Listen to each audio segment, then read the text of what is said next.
اس کو قرضہ مت دو. پوچھا گیا کیوں؟ کہا جو اللہ کا فرض نہیں ادا کرتا وہ تمہارا قرض کیا ادا کرے گا. تو جو اپنے خالق کا اپنے رب کا نہیں ہو سکے گا تو پھر وہ کس کا ہو سکتا ہے؟ اس لیے میرا میسج صرف اتنا ہے کہ اس بھری کائنات میں ہمارے دکھوں کا ہمارے دردوں کا مداوا کوئی کر سکتا ہے تو وہ رب العالمین ہے، وہ مالک ذوالجلال والاکرام ہے. اس لیے ہمیں اللہ رب العزت کی طرف پلٹ آنا چاہیے. اس کا خوف سینے میں رکھو، اس کی محبت بھی سینے میں رکھو.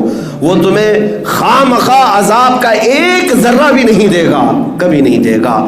ہاں اتنا ہے کہ اس نے وعدہ تو کیا ایک نیکی کرو تو میں بڑھا کر 10 دے دوں گا، لیکن پورا قرآن پڑھ کر کے دیکھو کہیں اللہ نے یہ نہیں فرمایا ایک گناہ کرو گے تو 10 بڑھا دوں گا.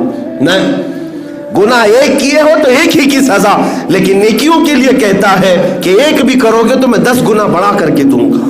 یہ رحمت نہیں ہے تو کیا ہے؟ وہ رب الناس ہے. مولا کریم اپنی رحمت میں ہمیں جگہ عطا فرمائے. رب ذوالجلال ہم سب کو تیری جوار رحمت میں ہمیشہ رکھ، اور اپنی حفاظت سے ایک آن کے لیے بھی مولا ہمیں باہر نہ نکال. مولا ہماری موت آئے تو تجھ پر ایمان لاتے ہوئے موت آئے، اور تیری بارگاہ میں سرخروئی کے ساتھ ہمیں اٹھایا جائے. وآخر دعوانا الحمدللہ.